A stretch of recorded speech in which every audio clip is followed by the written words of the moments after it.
Hello, everyone, and welcome. We're really excited about tonight's meeting and hope you enjoy it. We're convinced that you will. While everybody's joining, I see a lot of people. The attendee number is still climbing rapidly. I thought we'd do something different tonight.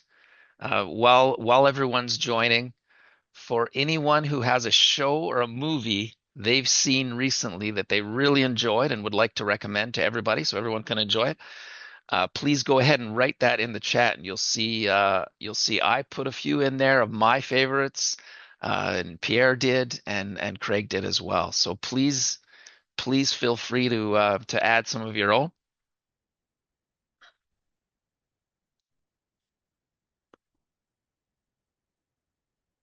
Thank you.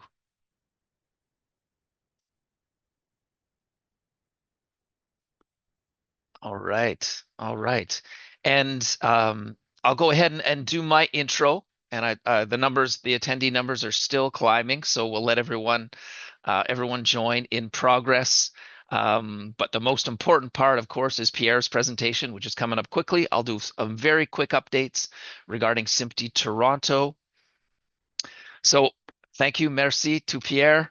We really appreciate you taking time out of your evening and your busy schedule to share your knowledge with this presentation. And of course, thank you, merci to CBC Radio Canada.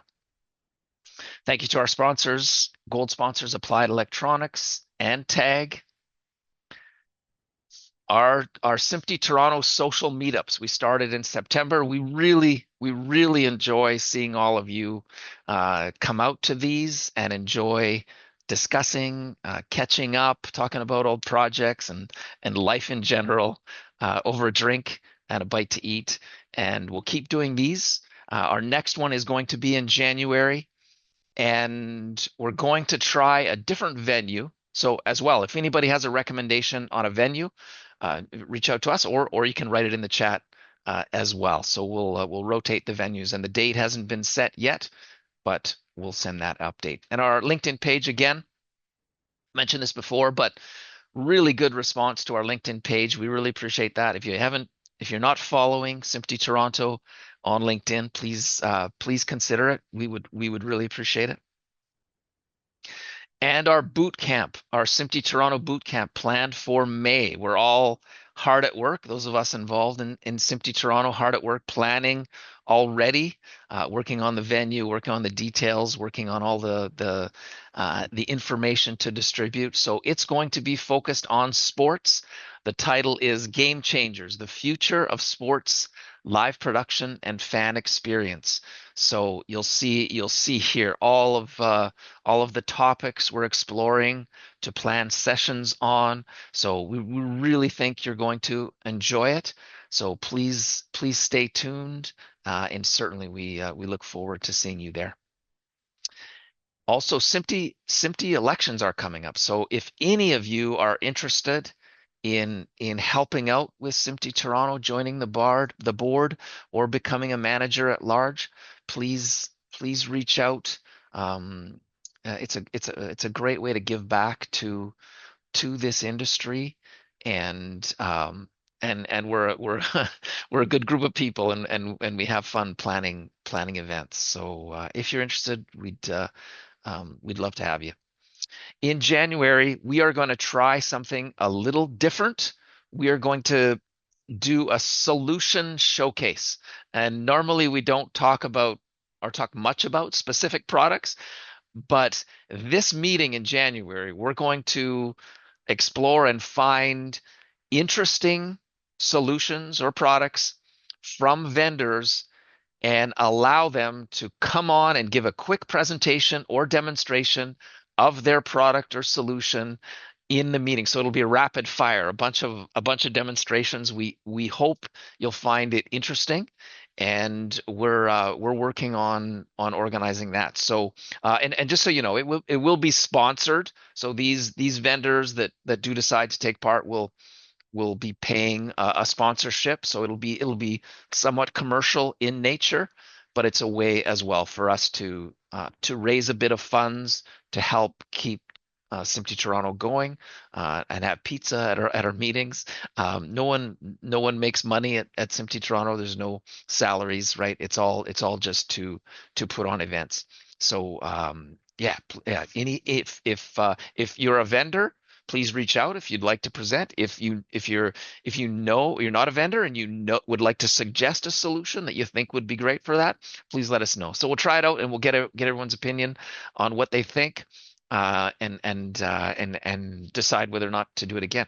So please, if you're not a SMPTE member, please consider becoming a member or becoming a friend. And now for tonight's presentation, to get to Pierre.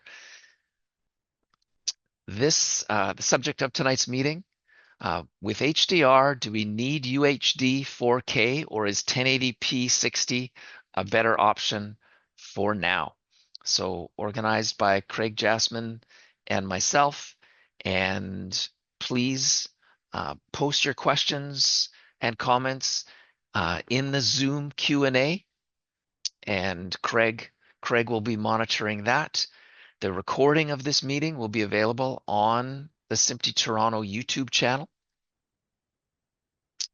So as I mentioned, tonight's presenter will be Pierre Routhier of CBC Radio Canada, a media production architect, and Pierre, a former aerospace engineer. Pierre Routhier is a specialist in advanced imaging technologies. He provides training and technical advice to studios, manufacturers, and broadcasters worldwide. He has developed innovative solutions and workflows for studios and post-production facilities in all fields of advanced imaging, ultra-high resolution, high frame rate, VR, AR, HDR, and others. Routhier is credited with more than a dozen patents related to advanced imaging and has been published in several industry papers. He's the author of the Digital Troublemaker Guide series of books, which delve into HDR, immersive technologies, and broadcasting engineering. He is also the instructor for SMPTE's online HDR course, and he's a SMPTE fellow. So I will, Pierre, welcome again. I'll stop sharing and let you turn your camera on and go ahead and share, and we'll let you take it away. Well, welcome everyone. As the header here kind of betrays, this presentation was part of the Montreal Bootcamp last summer. And the whole concept of the bootcamp was there's a lot of hype around several technologies and what is just hype and what is more realistic. And I was tasked with giving an opinion on resolution. And when we talk about resolution, automatically we think about pixels, but there's a lot more than that in resolution. So as we've said, the subject is, do we need UHD 4K or should we do with 1080?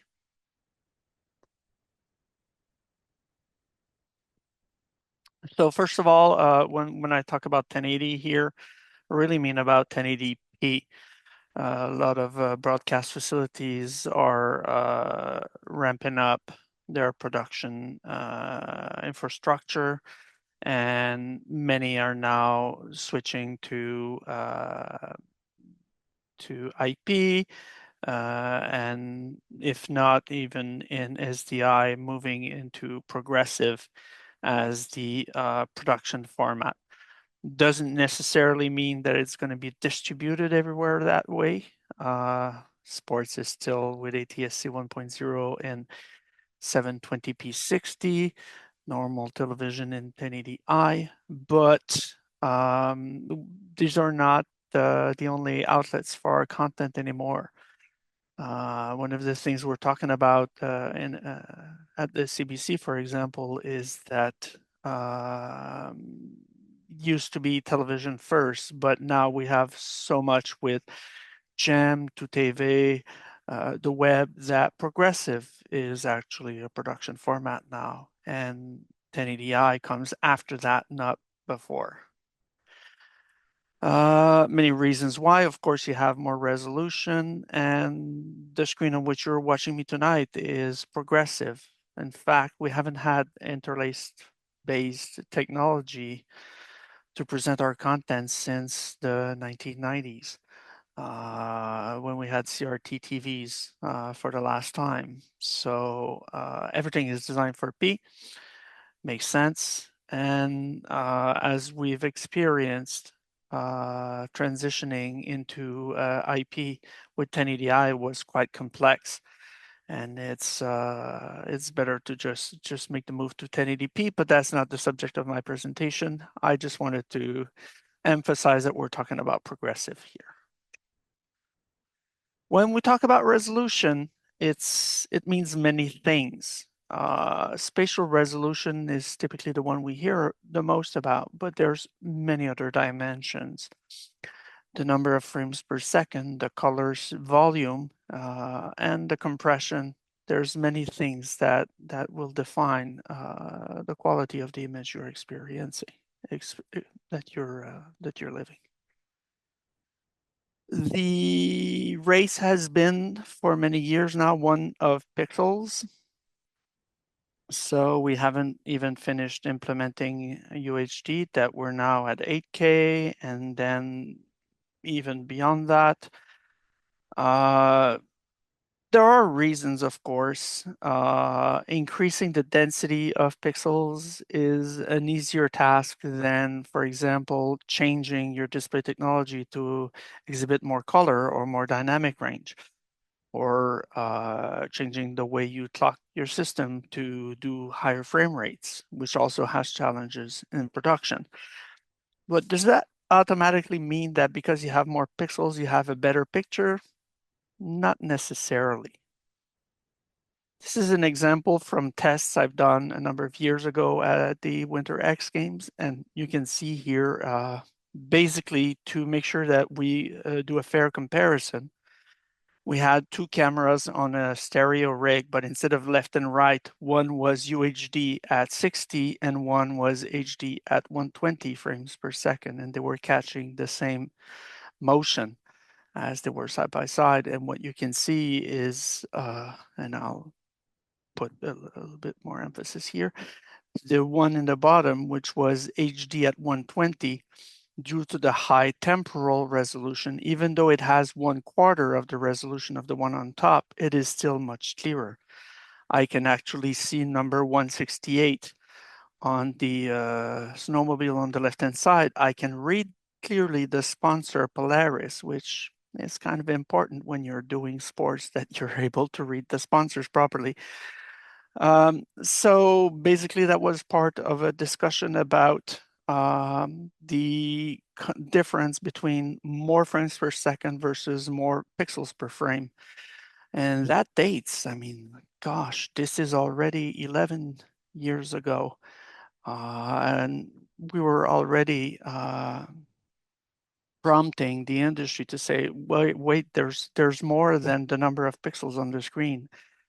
The quality of the pixels on the screen is also very important. And I think it's a message that is now starting to catch on, but it took quite a while. Another example is dynamic range. So when we talk about high dynamic range, we talk about two different aspects. One is the color space, and basically the difference between HDR and standard dynamic range, or SDR.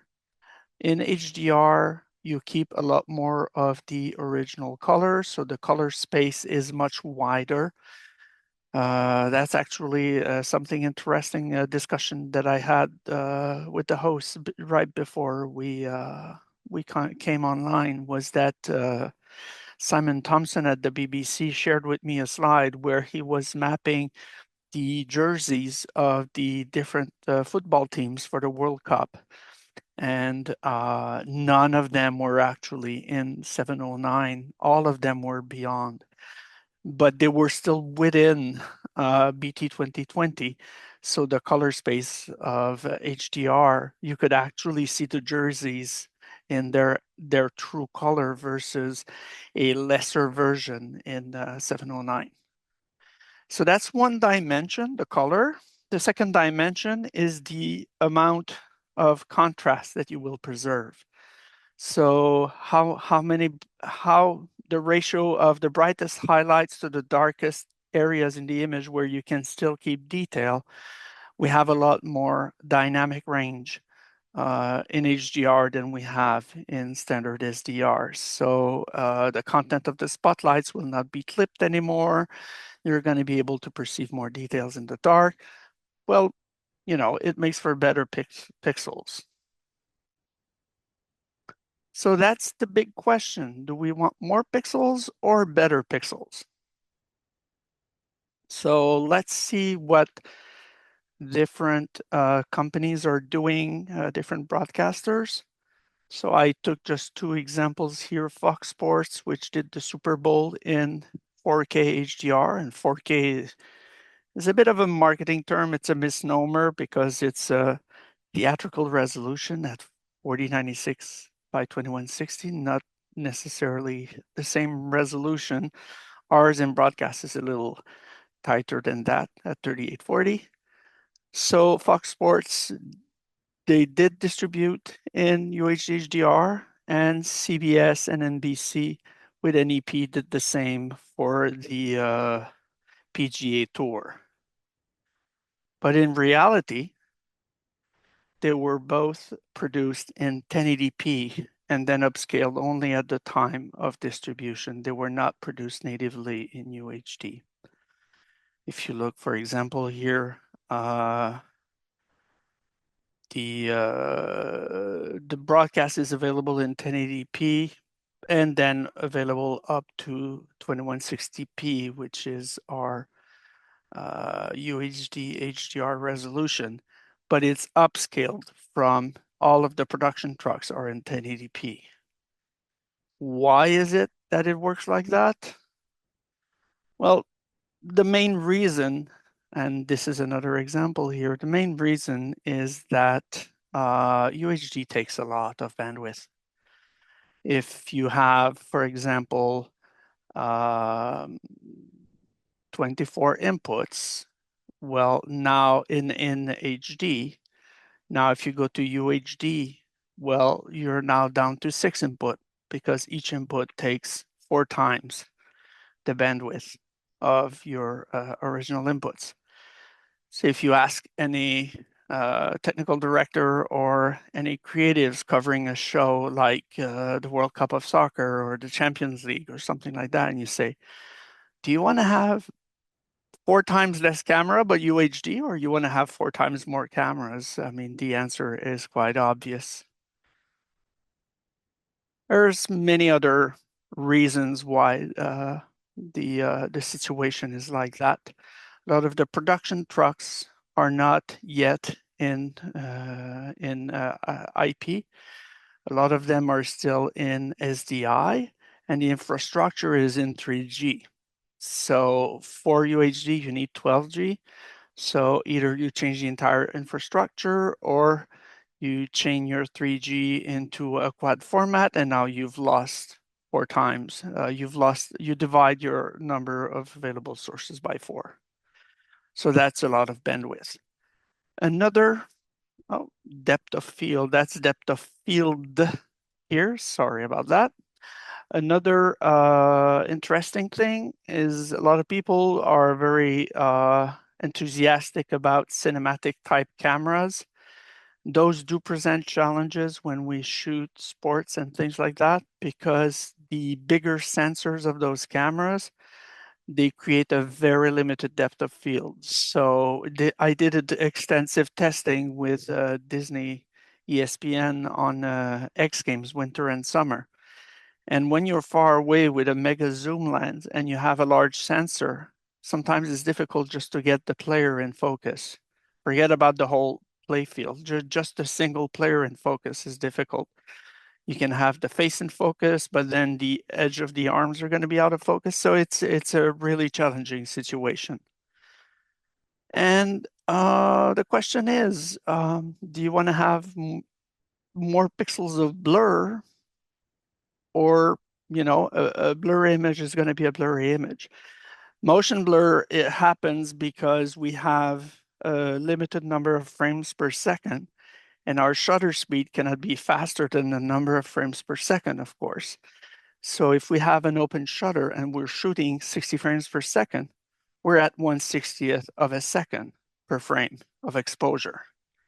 And for those that do photography, uh, 1/60th, your subject is typically still. If you're trying to cover something that is moving, you're going to have to move along with your camera when you take your picture, and everything else is going to be blurry. So motion blur is really the factor, and I've tested hundreds and hundreds of hours of content, and motion blur is typically our limiting factor in 1080. uh, Going to 2160, going to 8K, I mean, you're going to have a very, very precise blur, but it's still going to be a blur. Now the question is, that's kind of puzzling. Um, why did they shoot everything in HD and then convert it in UHD before they distribute to the house? The answer I've heard was that they better have a very high quality scaler as part of the distribution chain so that they can control how the scaling is done. But I'm not 100% sold, let's put it that way. The scalers in the TVs are getting incredibly good, and the cost you pay for scaling it before you distribute it is you pay with bandwidth. So for example, this is what was done for the Super Bowl. Would you rather have a 1080p at 7 megabits that your TV will upscale, or a 2160p that has 4 times more pixels but only twice the bandwidth upscaled at the source?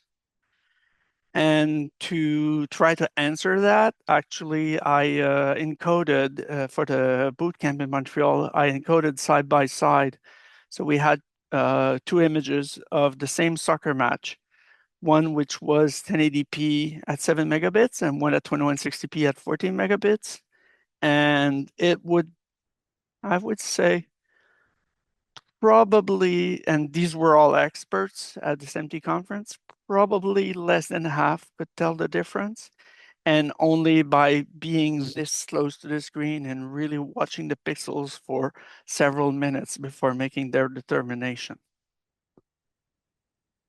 So, and I've been fast. Basically, what I've presented was the idea of going to progressive, which I believe is a significant gain over 1080i and certainly over 720p. That is where the biggest bang for the buck is right now, and doing it in HDR. Bringing UHD to the mix, you can do it. I mean, if the content has very low motion, like you're doing a period piece with beautiful portraits, long establishing shots, then it would be worthwhile. But for fast moving content like sports, it's very difficult to see the difference in production. And that was the bulk of what I wanted to present, but I'm going to be very tempted to hear, interested to hear reactions or comments or what people think about the statements that I've made in this presentation. So Pierre, so far I only have one question with you. Well, I guess there's two now, but one question is from Gary, and he said, "While SMPTE members are more advanced in analyzing an image, has there been a demo with normal people to judge their perspective? I would bet that sharpness and color would be the priority." Yeah, the casual observer won't see the difference between an HD and a UHD in sports, like at all. And yeah, what's easily perceivable is the HDR. So the moment you increase color and brightness, this really pops to the viewer's eye a lot more than spatial resolution. That we've done a lot of casual observers, and that's what we've seen. Okay, got a couple other questions here. Um, are you proposing abandoning 5994 frame rates? Have you considered a higher temporal rate, which I guess means like a higher frame rate, like 60 Well, or higher, I've 120? Sorry. I've been advocating 120 for Yeah. sports for that specific medium for more than a decade now. There are though complications. There are challenges. First of all, as shutter speed is linked to frame rate, if you double the frame rate, you now have your shutter speed, so you need a lot of light.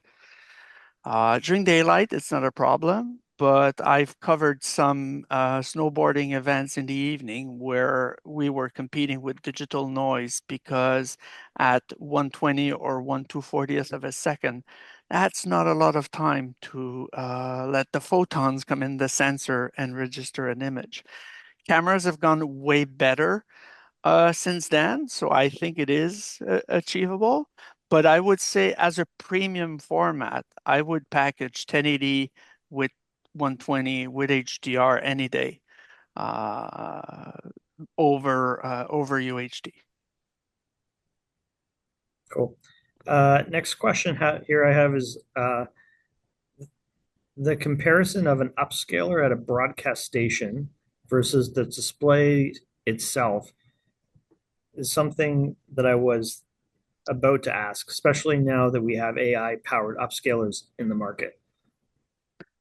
Yes, the TVs are getting incredibly good with upscaling, and that's why my personal opinion, and that's nothing to do with CBC and SMPTE, this is just Pete here.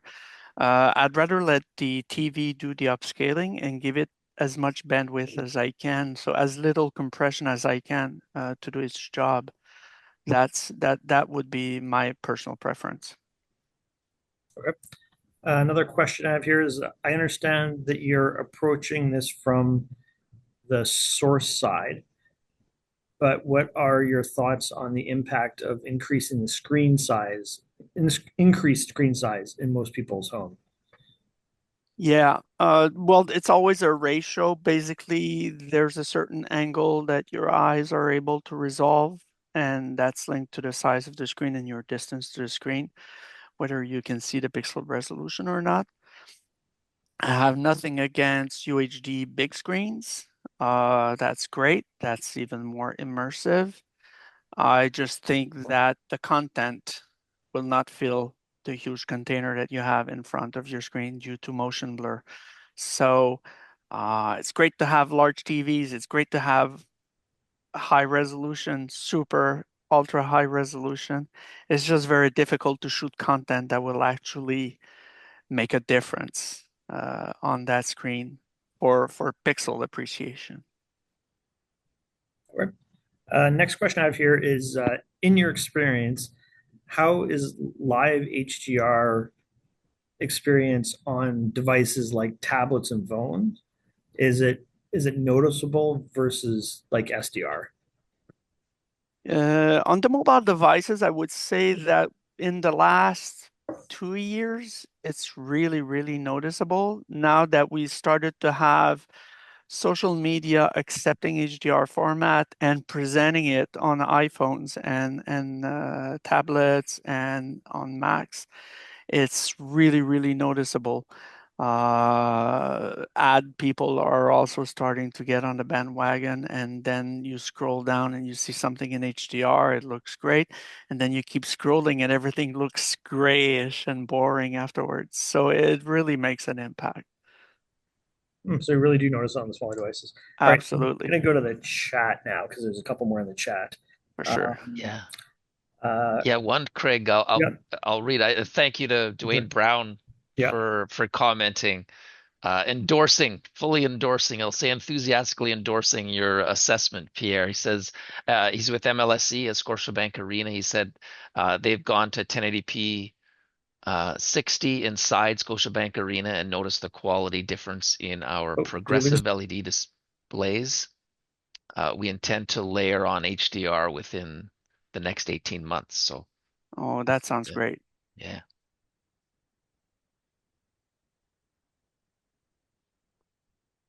Yeah, we have a lot in the chat, I see, of Yeah. comments.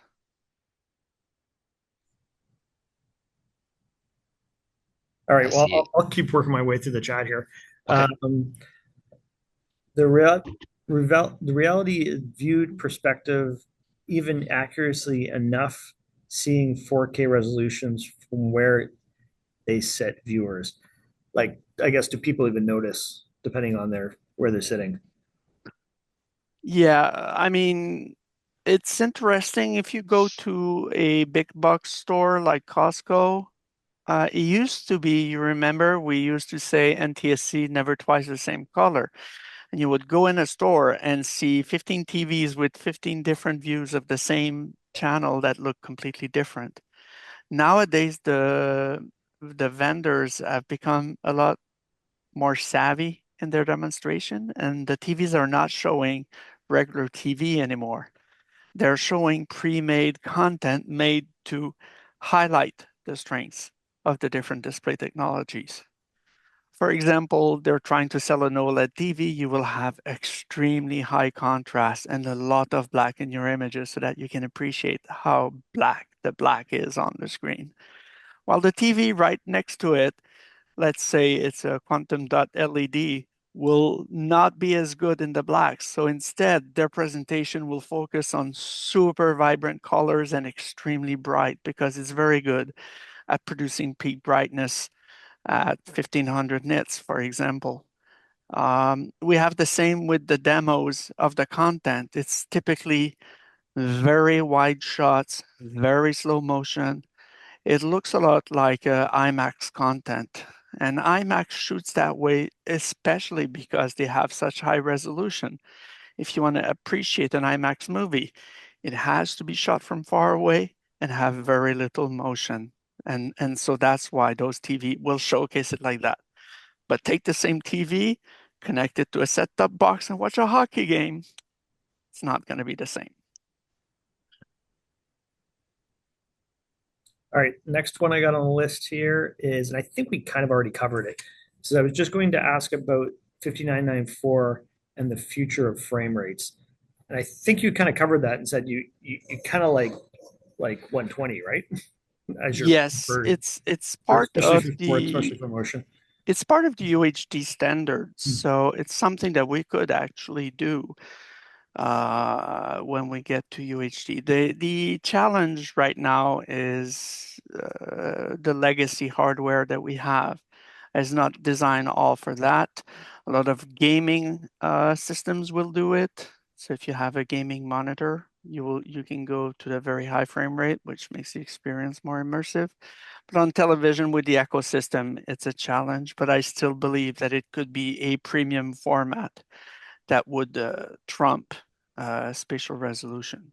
One of the studies I did back in the day showed that the limiting factor in 1080 is frame rate up to 120 frames per second. It was 240 frames for UHD, and then it was an impossible number. I don't remember for 8K. At which point physically we can't capture an image at that frame rate. There's just not enough photons in front of the camera. So it's the limit of physics at a certain point. All right. Next one on the list here. Sorry, the chat keeps moving on me, but I 100% agree with your assessment, Pierre. We have gone to 1080 60p inside the Scotiabank Arena and noticed a quality difference in progressive. LCD displays are very interesting, intended for layering on HDR within the next 18 months. Yeah. For sure. I mean, I saw the same thing. I did tests at the Bell Center for the Canadians, and it was the same kind of conclusion.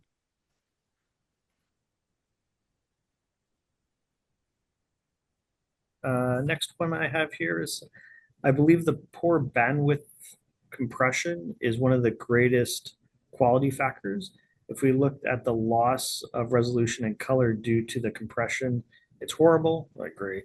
However, if you're looking at high quality, you can achieve JPEG 2000. I believe the effort would be considerable. Um, iPad Pro HDR quality is excellent. Yeah, that's when we had the discussion about the devices. They're really now incorporating HDR, and it's really striking when you watch it.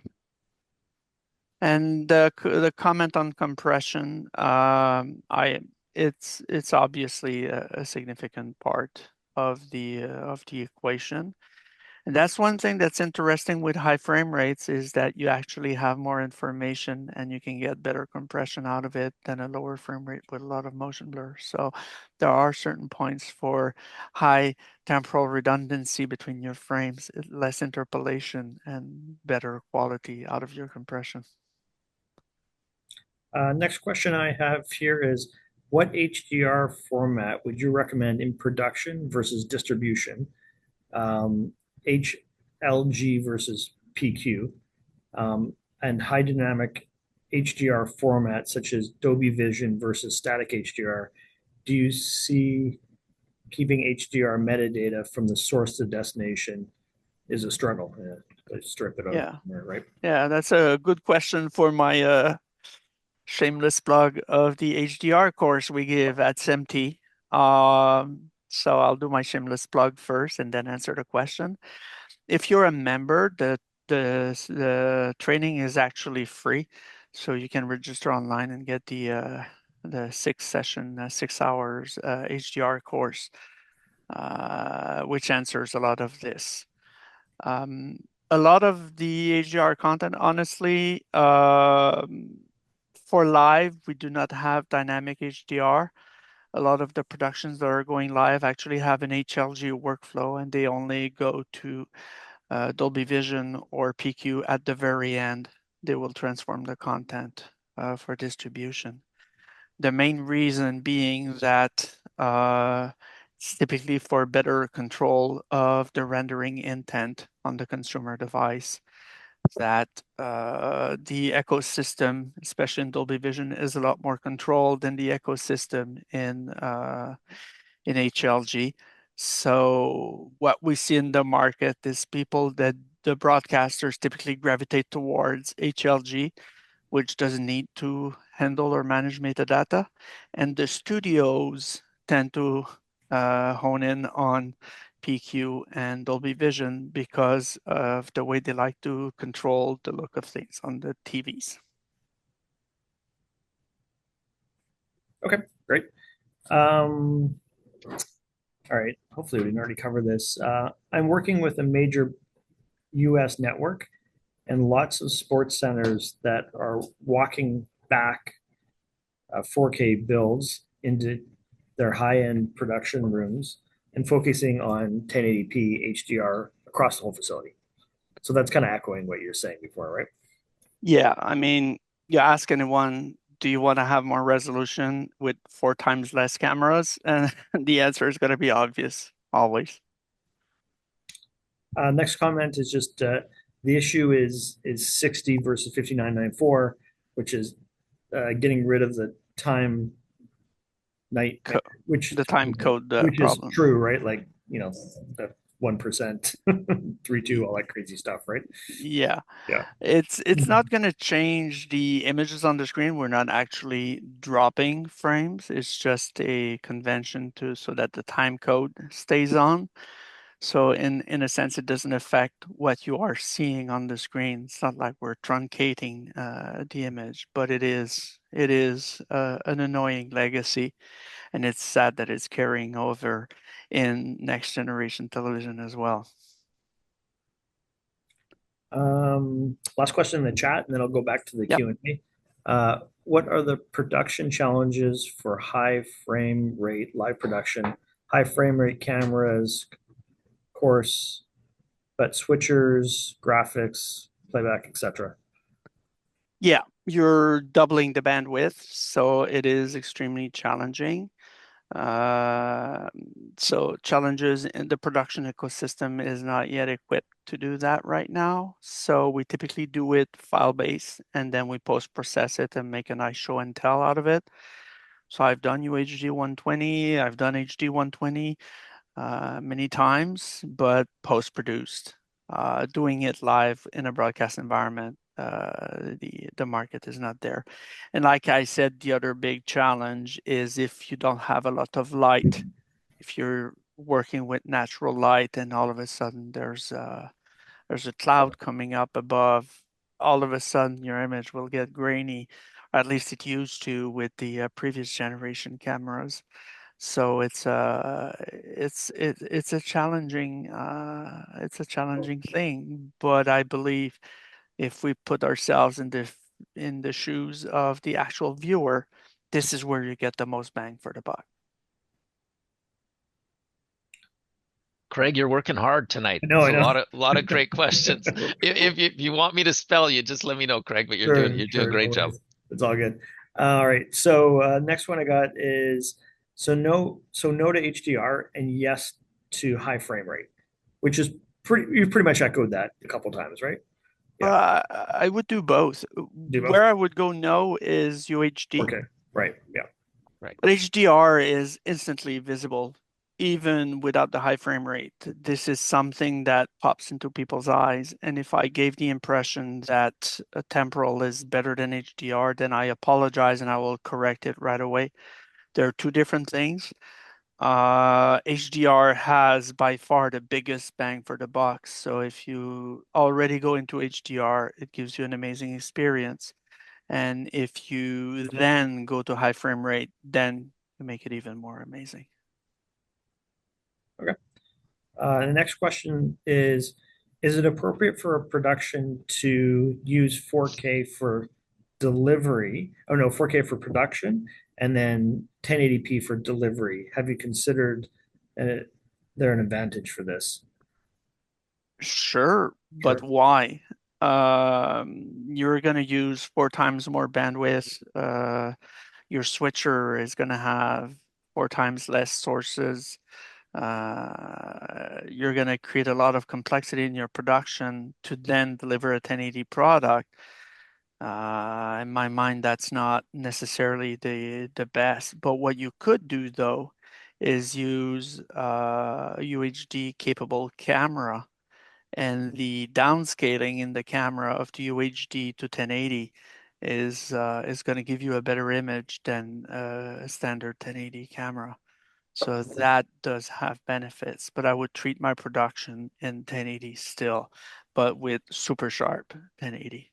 The same way as an HDR capable camera actually even in 709 will give you more dynamic range due to the tone mapping. You're still going to fit it within 709, but you're going to have less clipping and you're going to have less a more beautiful tone map and lots of headroom to play with, a lot more than you would have with a an SDR camera. So Okay. yes, from a camera standpoint, no from a production standpoint. Makes sense. Uh, what would be a better resolution choice for gaming manufacturers? Um, Gaming is complicated because you don't have a unified setup. It's very difficult. Some screens are curved, some use VR, some use super large screens, some use smaller screen. It's very, very difficult to give a definitive answer, but definitely all any gamer you ask if they'd rather have UHD at 60 or HD at 120, the answer is going to be unanimous that everyone wants a higher frame rate. All right. Second last question. Um, could you talk about the adoption of HDR by consumers? And is it going to survive what we call the the way that 3D and smell-o-vision haven't made it up last time, right? Yeah. So Yeah, yeah, and 3D hits home. I worked for 5 years as a 3D vice president at Technicolor, so I understand the reference. I would say the challenge we had with 3D was that it's basically an illusion. The stereoscopic vision, which is two cameras trying somewhat to mimic the way your eyes work, but not exactly, giving you a forced convergence point of view of the scene. And I remember it used to give me a lot of headaches depending on the way it was, the way things were shot, the way scenes transitioned, and everything else. And then we went to VR, and then I had to trade the Tylenol for Gravol and nausea medication, which was yet another thing. But HDR is a lot more natural, a lot more instinctive. It's very easy to see and appreciate. So I don't think it's a gimmick. I think it's there to stay. And the way that we see adoption on consumer devices, I think it's still a push product, something that I don't think the consumer is screaming for it, but when people see it, they typically adopt it. okay. And Roy, do you want to do the last question for me? The one by Neil there? Is that the sure, sure. Okay, I'll shoot a documentary on a red Komodo global shutter, essential a progressive frame. What Hmm. frame rate should I use to originate the footage with the most flexibility in post for TV or projection or web? You Oh, talked about the time code issue. How again is that affected, please? okay. Kind of a complicated question depending on your post-production resources. The and the look you want to achieve. If you're doing a documentary, documentaries are varied in style. There's the nature documentary, which is rather slow moving, and there's the reality documentary, which is very chaotic and where you just try to get the shot, whatever at whatever the cost and the consequences.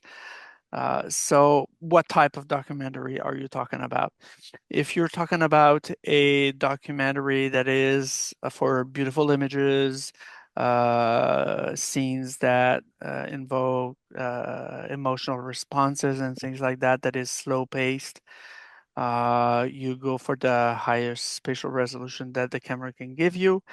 And for theatrical, you go for something like 24 frames per second.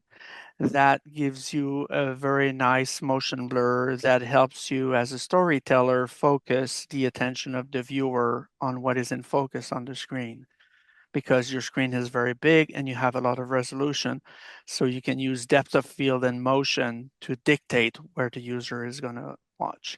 If you are more into simulating an environment, giving an ultra realistic point of view, for example, you're filming Formula One or fighter jets or things like that, you're going to aim for the higher frame rates that will give you more clarity in your images, a lot more dramatic impact where you can actually see what's going on instead of having cinematically blurry images.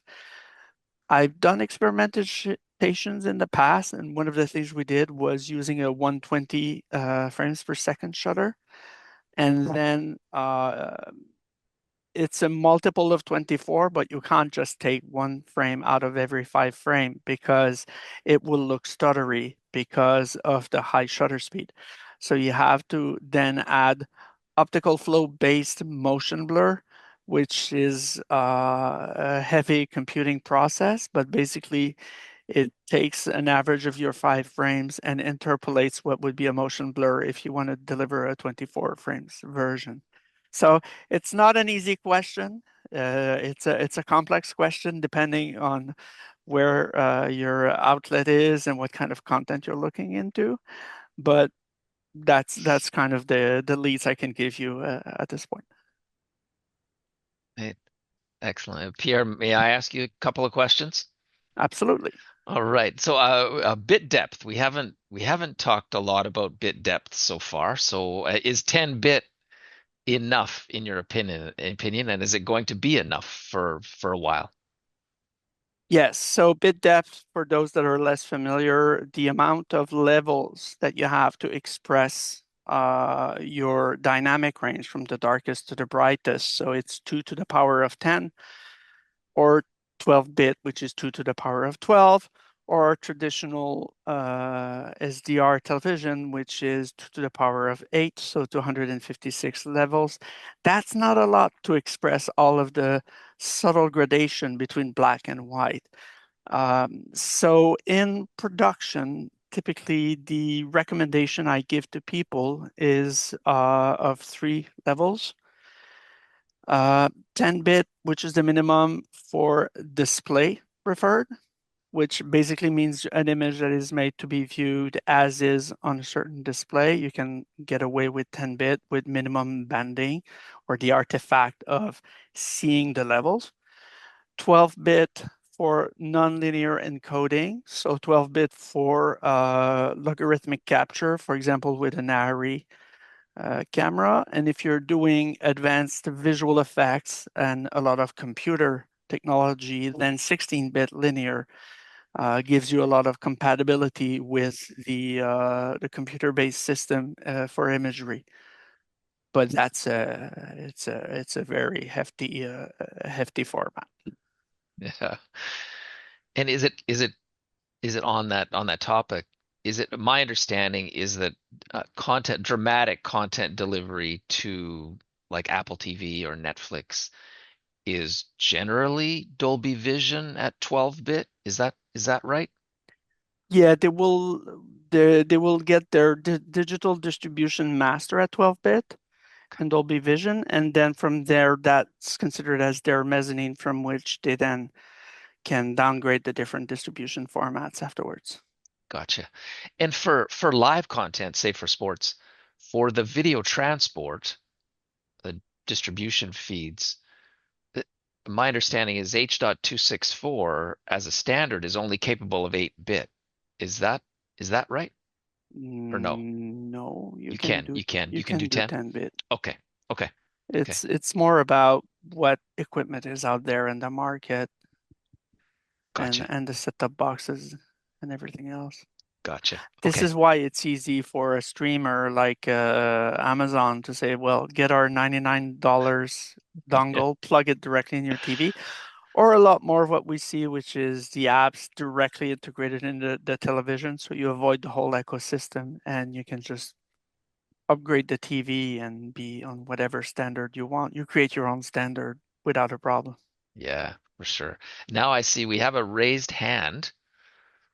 So again, we don't often do this, but I'm gonna unmute Ryan Sure. and let you ask your question, or I'm gonna try to.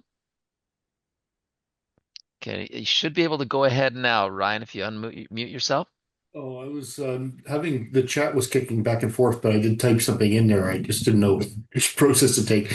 But my question is quite simple. I like the fact that you addressed the fact that, compression plays a factor in all of this, and compression's become very modern and improved leaps and bounds with computing power. But when you started to address the idea of bit depth and color depths and so on, I'm wondering what your thoughts are with what is happening with modern dithering algorithms and whether they are still valid in this conversation. They would be up to 10-bit, I think. It makes sense to compensate, basically avoid the phenomenon of banding on very steep transitions between different contrast levels.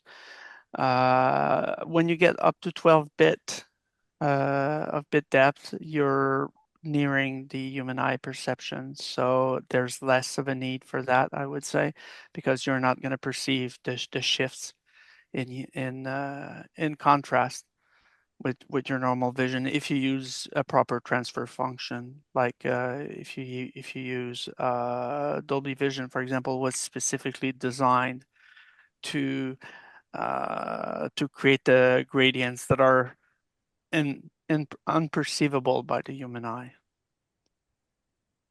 But Thank you. definitely place for that in 10-bit for sure.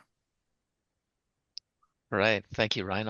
I'll mute you there. Thank you for that question. Yeah. Okay. And Pierre, maybe I'll ask a question, and of course, fine if you don't want to answer this, but certainly being involved with CBC and the Olympics, how much of the Olympics is done in HDR, will be done in HDR? Actually, the entire Olympic Games are shot in UHD-HDR, but it doesn't mean that everyone will carry that signal. So the signal we will carry in Canada is going to be SDR this time around. And Okay. it's a 50p, so it's the first time that OBS, the Olympic Broadcasting Services, that they now offer progressive as their format.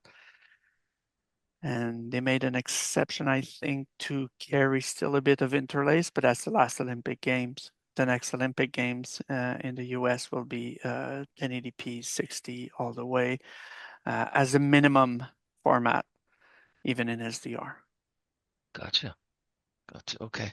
And in terms of live production best practices, I've heard horror stories of people trying to do a live production with a mix of HDR and SDR sources.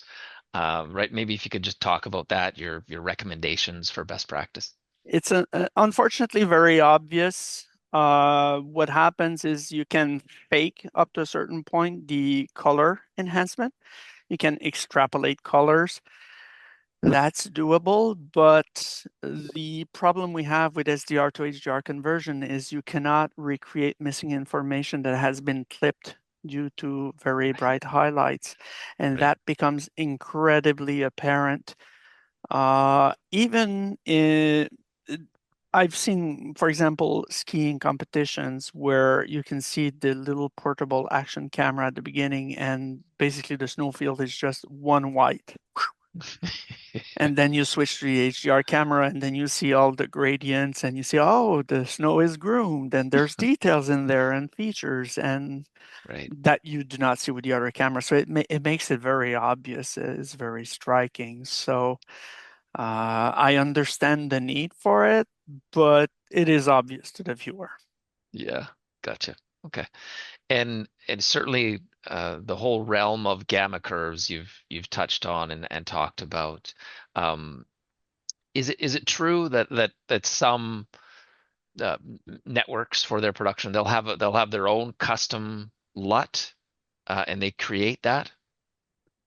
Um, so I'll step I'll take one step back. Basically, there's two ways to transfer one color volume to another. So for example, from HDR to SDR or from PQ to HLG.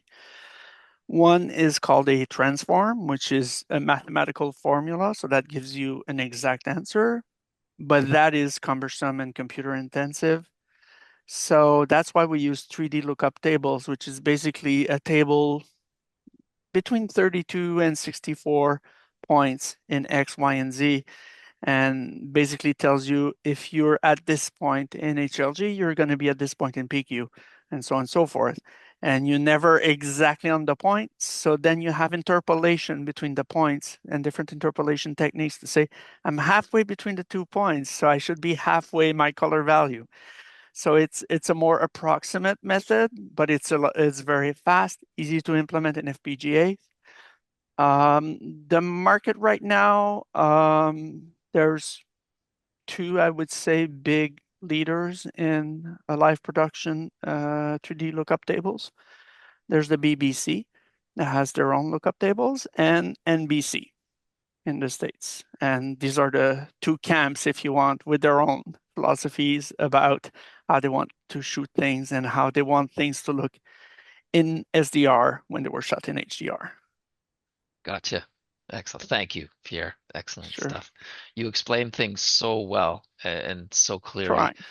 And I do see one more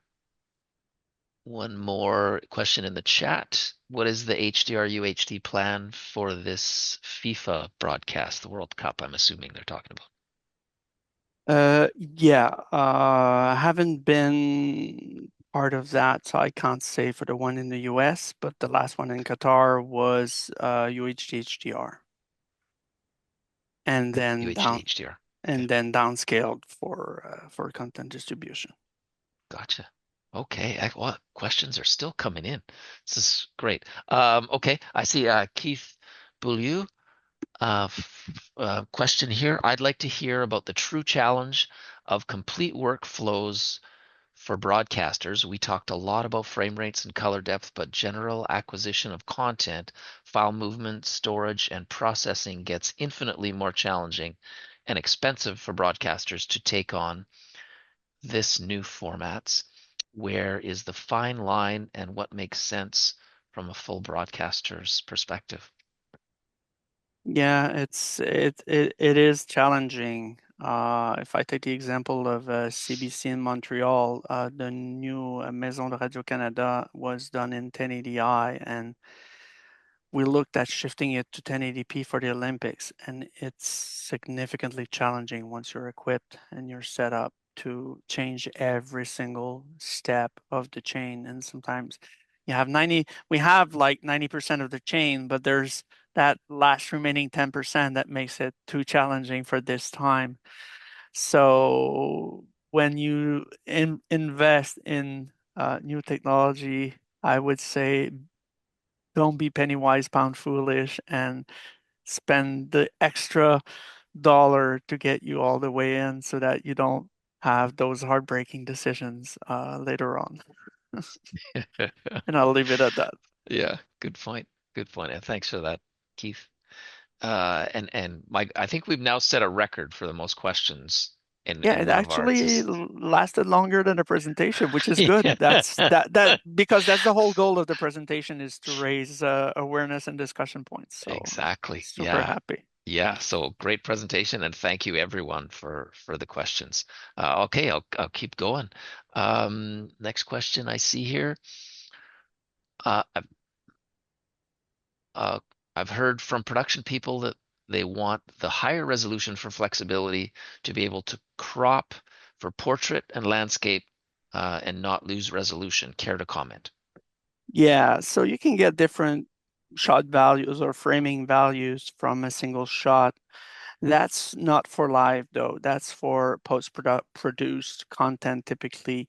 We do have content like that at the CBC for our digital formats where they will use, for example, two cameras and get 4 or 5 framing values from those two cameras for an interview so that they will crop vertically to do a vertical video, but they will also crop, like a close-up at 1:1 pixel and then a wider shot at UHD scaled down to HD so that you can have different shot values. So it's a quick way to increase, if you want, the look of your production when you have limited number of cameras. That's a lot of post-production. The challenge we have from a broadcaster standpoint when you do this is how do I archive my content? I now have 4 or 5 different shot values from the same shot, and I don't have the metadata to say this shot should be framed this way for this outlet and that way for that outlet, and so on and so forth. So it's feasible. It gives you a nice instant result. But for archiving, it's a bit of a pain though. Yeah. Right. And I see a question from Iqbal. Thank you, Iqbal. What file format in 1080p HDR is recommended for storage? Good question. Being primarily Sony house, we chose XAVC, which is Sony's flavor of AVC or H.264 at 10-bit. It's a hefty format. If you do 1080p 60 in XAVC, if memory serves, it's around 220 megabits. So it is heavier, but I prefer the intra-frame to the long up, which we've seen in 60. The operating points are not as good, and the image tends to break up a little bit. Gotcha. So, Okay. And next, Gary Gornick. Thank you, Gary. He says, thank you for the presentation. I would love to sometime actually see demos. It has been a while. SMPTE has done that. Memory is at the film port presentation, maybe. The Hollywood camera stop demo. The video folks all love the look from the Sony camera, but miss the depth of the air reflex. good to hear from you, Gary, by the way. As Yeah, a former CBC employee, is yeah, happily, I hope, retired. yeah. We saw him. He was at one of our social meetups, and yeah, he seemed very Great. very happy. Yeah, Great. That was one of the things, sadly, that we couldn't do in a virtual setup today, like we did last summer, where I could actually let people view and judge for themselves with the two images. yeah. And maybe I'm going to take an action and see if it's possible that we can do that for our boot camp. Um, That um, would be cool. yeah. So we'll follow up with you and see if that's possible, what it would take. All right. In a SDR to HDR conversion, would you stick with B2 2408 recommendation and bring the white point to 203 nits, or maybe a more aggressive conversion looks better? Yeah, the 203 nits, that's the NBC favored approach. Basically, the reason is they want to have both HDR and SDR monitors in the control room without clashing with one another. And by pinning their reference white to 203 nits, they can achieve that. In my opinion, it's slightly conservative. It works well for the purpose, but HDR really only gives you brighter highlights that go beyond versus a baseline that is higher. I see a lot of folks in Europe, they actually bring their baseline a lot higher than that. So I would say there's still competing points of view on the subject, and it has not been finalized yet. Gotcha. Okay. And next question, anonymous attendee. How about the specific challenge of progressive frame rate conversions, for example, between 50p and 5994p for the Olympics? Yeah, that's something we do at CBC.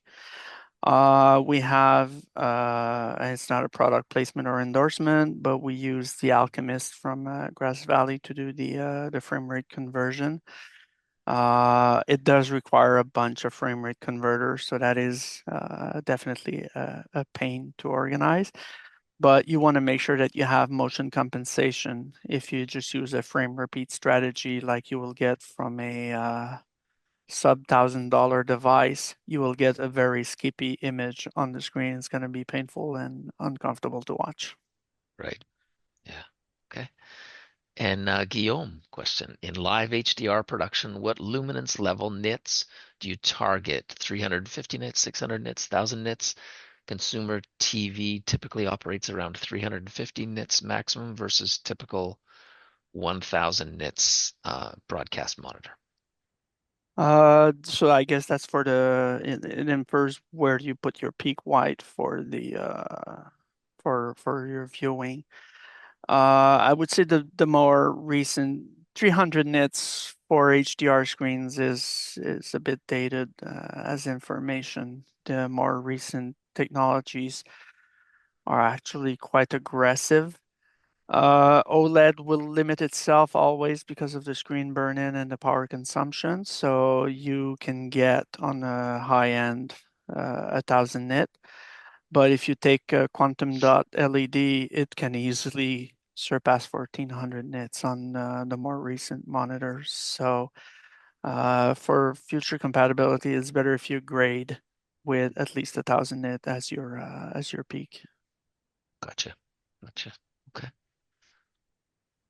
All right. You still doing okay, Pierre? Oh yeah, We're firing a lot of questions at you. not a problem. That's what I'm Um, here for. all right. Uh, one comment here. By the way, some of us attending this webinar are actively working on the WC26 HDR World Cup 26 HDR deployment in Canada. So yeah, interesting. Nice, Yeah. nice. And now, yeah. Now, Michael Walter, good to see your name, Michael. Back to the challenges of new formats for broadcasters. That can be an advantage of IP infrastructure, easier to make changes to higher bitrate, HD, 3G, UHD, for limited portions of the overall system as needed. Yep. Um, it's always the weakest thing that hurts us in the chain.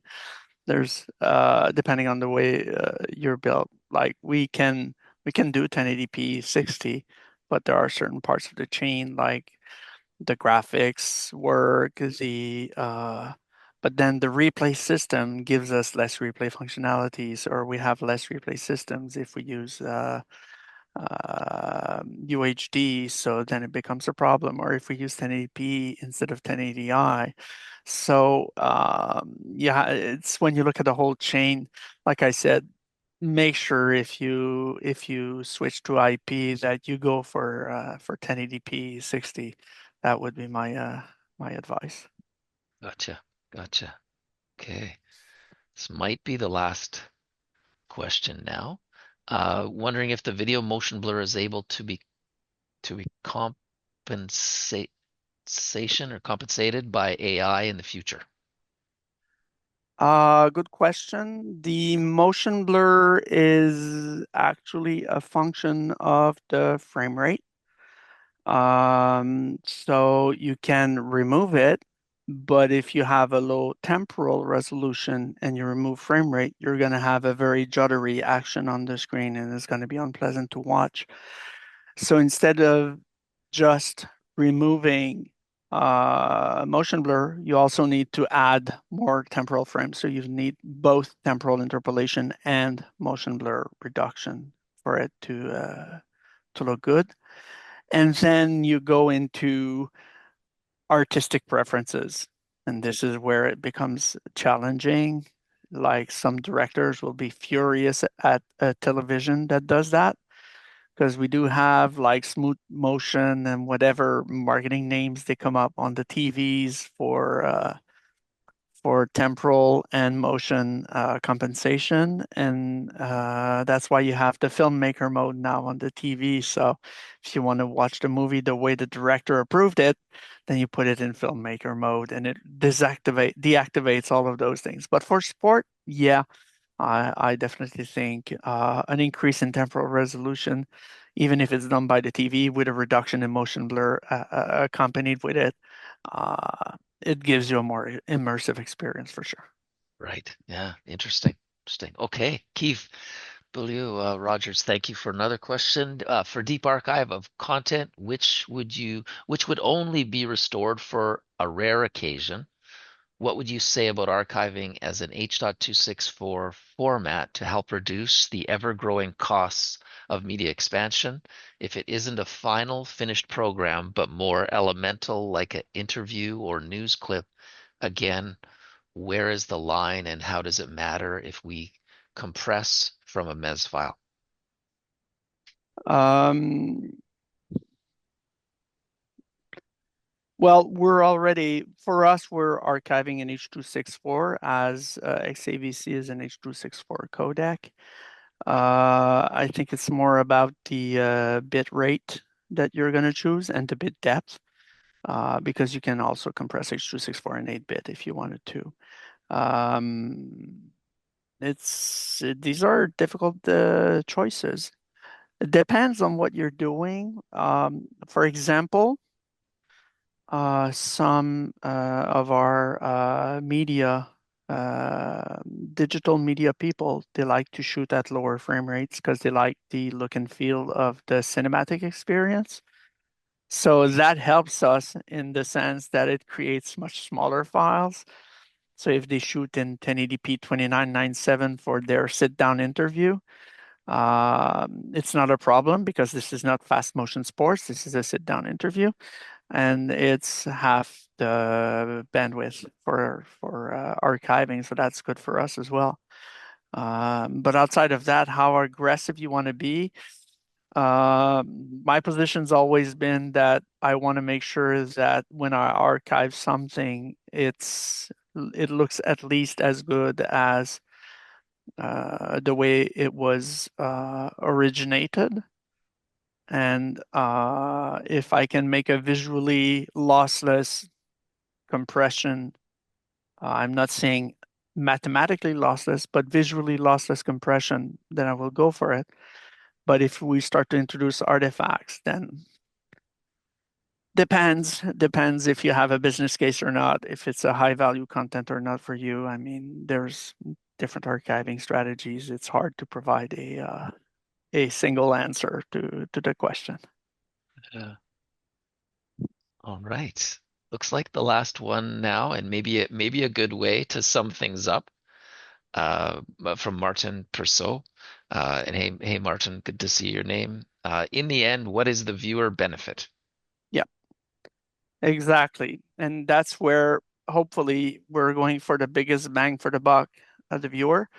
Number one is the content. The content needs to be compelling. Whatever resolution, frame rate, or whatever we do, the content itself has to be compelling. And then the technological choices we make as technologists have to be a complement to that content and enhance its storytelling potential. I think that's what we need to do is give the viewer the best bang for the buck. Great answer. Great answer. All right. All right. Those were excellent questions and excellent answers by you, Pierre. Thank I don't you. know how many times tonight I've thanked you already, but thank you again. This Thanks to has been, everyone. I mean, we yeah, kept a high count of participants through the entire evening, so that's impressive. I'm very yeah, happy. yeah, Thanks for all the yeah, great questions. yeah, yeah. All right, and now, and I'm gonna switch back to my screen share and just do some final Go SMPTE ahead. Toronto updates. Um, but yeah, oh, thank you so much, Pierre. Right, all right. All right, very quickly here. A reminder again for our January meeting, we're going to do a solution showcase. It should be a lot of fun, rapid fire presentations from vendors on solutions, interesting solutions, innovative solutions, and again, we'll after that we'll want all your opinions on what you thought of that and whether we should do it again. So that is it. Best wishes to you and your families for the holiday season and the new year. Um, yeah. And again, thank you to you all for the excellent questions. Really thought-provoking questions, and Pierre for sharing his knowledge and speaking to this subject with such clarity and such depth. Um, so yeah, thank you everyone. Have a great night.